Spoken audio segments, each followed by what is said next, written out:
A week of woes, but the president's supporters are still partying. Any discontent amongst the ranks didn't show. Indeed, despite it all, screams of delight as thousands greeted Jacob Zuma's arrival. Madiba and his peers and those before them laid the foundation for the society that respects human rights, freedom and justice. And members of the Something not even the president can completely avoid. It's been yet another scandal-hit week. An independent report strongly criticised his conduct and ruled that some members of his government had acted unlawfully. The conduct of organs of state involved in managing the Nkandla project, particularly the officials from DPW, who failed to comply with supply chain management prescripts, was unlawful and constitutes improper conduct and maladministration.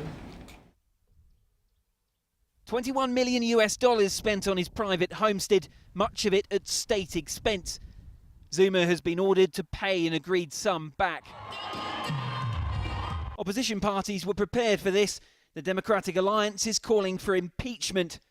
Even the president's own party, the African National Congress, says he must be held accountable. And yet, with May's election looming, Zuma remains at the centre of the ANC's campaign. This is a man whose political career has left a trail of scandal, and at times even his supporters have written him off. And yet here he is on the verge of becoming president for a second term, surrounded by supporters and internally as secure, as strong as he's ever been. Questions now, though, about whether wider voter apathy could turn to anger. Right outside the confines of this celebration, a sight still common right across the country. So how do you feel about the president's state spending so much money on his home when you live here? Yeah, because we don't have a job here. Yes, we don't have money.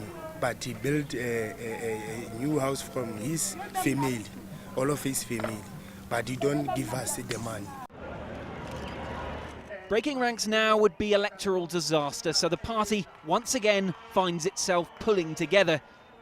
But a bad result in 6 weeks' time could change that. Excellency President Jacob Zuma. Guy Henderson, CCTV, Sharpeville, South Africa. Well, let's get now some analysis on that Nkandla report and its effects on the continent here in Africa. We're joined live in studio by Samuel Mbithi, the Executive Director for Transparency International Kenya chapter. Mr. Mbithi, welcome to the program and thank you for joining us here. Now, let's start off by getting your perception, though, your take on the revelations by South Africa's public protector that the costs of President Zuma's house renovations were inflated. What's your take on that? Well, I think it's a positive thing that a public office can find the head of state in violation of financial or financial impropriety. But it's also not a new thing. I think it has happened in a few parts in Africa. I think what's the most important thing is to see whether he will be held to account for that, or public officers will be held to account for that. It's happened in a few countries in Africa, as you mentioned there. What's the effect of that, though, across the continent? Well, I think it depends on where you sit. For those who, for many Africans, they would like to see greater accountability for their leaders and for their heads of state. And they would like to see a situation where something like this doesn't happen. But unfortunately, it happens too many times in most of our countries. We've seen, though, Egypt's President Hosni Mubarak being taken to court over almost similar situation. But do you think there's going to be any impact, though, from President Zuma's situation? Well, I think the Egyptian wave has not spread as it should have in Africa. And for the better part of Africa, we still have our leaders protected by the party machineries, their ethnic groups, and just the general command and control they have over the state machinery. I do not expect that it's going to be different for the South African case. Oh, do you see, though, President Zuma repaying that money anytime? Unfortunately, I don't think so. I think our instruments of accountability are still quite weak, to the extent that holding a head of state to account is not something that is very much known in this part of the world.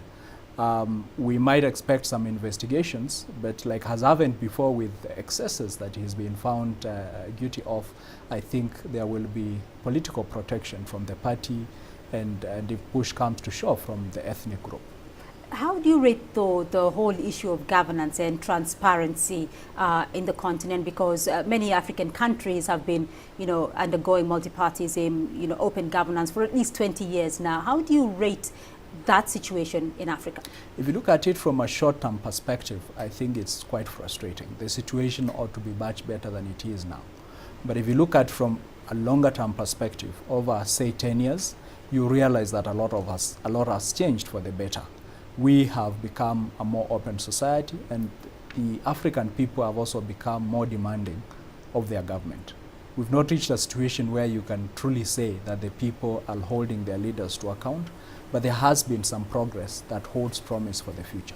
Well, there's been some progress, but what more needs to be done? We now have a more knowledgeable society. We have a more educated populace here in Africa. We have a growing middle class. What more needs to be done? I think the main enemies of accountability in this continent are partisan politics, the structure of political parties and the way political power is exercised, and also the marginalization of the public. The legitimacy of a lot of our regimes in the region is questionable because a lot of them mobilize ethnically. So the ethnic factor is an important one. So if we can grow out of the ethnic factor and focus on the greater good, then we can make progress much faster. All right, we are making progress slowly, albeit slowly, but we can still make progress here on the African continent. Thank you very much, Mr. Mbithi, for joining us here on Africa Live.